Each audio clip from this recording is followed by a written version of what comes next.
If you're aware of Suda51 and his work, you'll know the man is bonkers. He's bonkers in the best possible way, but he's still bonkers. His previous works, games like Killer 7, Lollipop Chainsaw, and No More Heroes, epitomize his design philosophies as hyper-stylized, super-violent, utterly bizarre action epics. His latest title, Romeo is a Dead Man, was revealed earlier this year, and its trailer couldn't have represented Grasshopper Manufacture better if it tried. It depicted a horrifying death, an even more gruesome revival, and quantities of blood that rival the entire Saw franchise. I knew when I stepped into my Gamescom preview of the game, I was gonna have a good time. What I didn't expect was that Romeo is a Dead Man would become my favorite game of the show, especially in a year when I got to play one of my most anticipated titles ever, Hollow Knight Silksong. Grasshopper Manufacture at its finest. I spoke to Suda51 after my time with Romeo as a Dead Man, and he told me that the game was inspired by Rick and Morty, as well as a thought he had about what would happen in Back to the Future if Marty died and Doc had to revive him.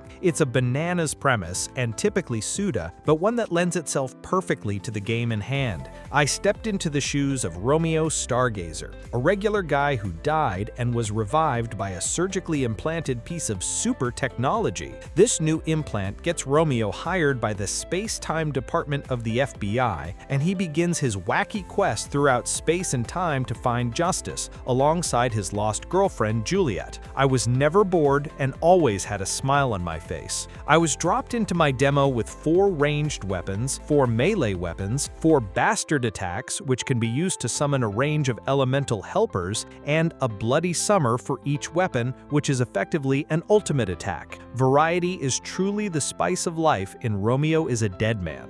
Every weapon had unique properties, some were slow and powerful, others dealt less damage but were much quicker. It meant that I was never without something that suited my playstyle or the situation at hand. As is to be expected, combat was pretty fast-paced, with multiple extraterrestrial enemies thrown my way. Each slash of my sword felt punchy and filled the screen with blood, and the ability to switch between melee and ranged attacks on the fly helped the flow of combat. Mixing in the bloody summers and bastard attacks added for more welcome variety. This, like many of Grasshopper's other games, will be how much of the time in Romeo is a Dead Man will be spent, fighting hordes of enemies across linear levels before moving on to the next. The way the narrative looks set to be interspersed and the game's mixture of combat styles meant that while its premise is simple, I was never bored and always had a smile on my face. A space-time situation. I think where Romeo is a Dead Man is going to truly shine is in its settings. While many of Grasshopper's games have been set on Earth,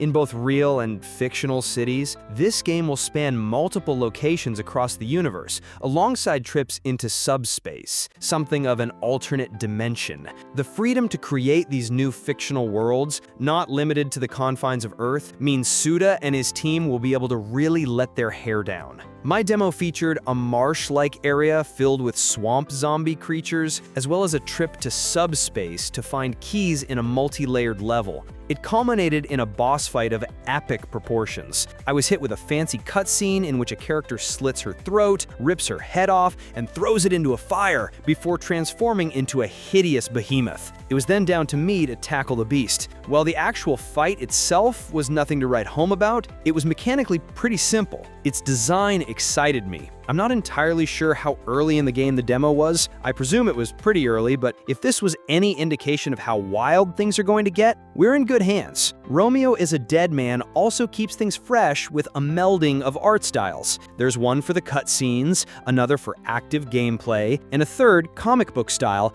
to highlight important moments or interactions between characters. It meant there was never really any visual fatigue, and I see it remaining that way throughout. Romeo is a Dead Man was my highlight of Gamescom 2025. The section I played was exceptionally well written, genuinely hilarious, and full of brutal, bloody violence. It was a game that was on my radar, but one I hadn't paid too much attention to. That's now changed, and it's one of my most anticipated titles of the next year.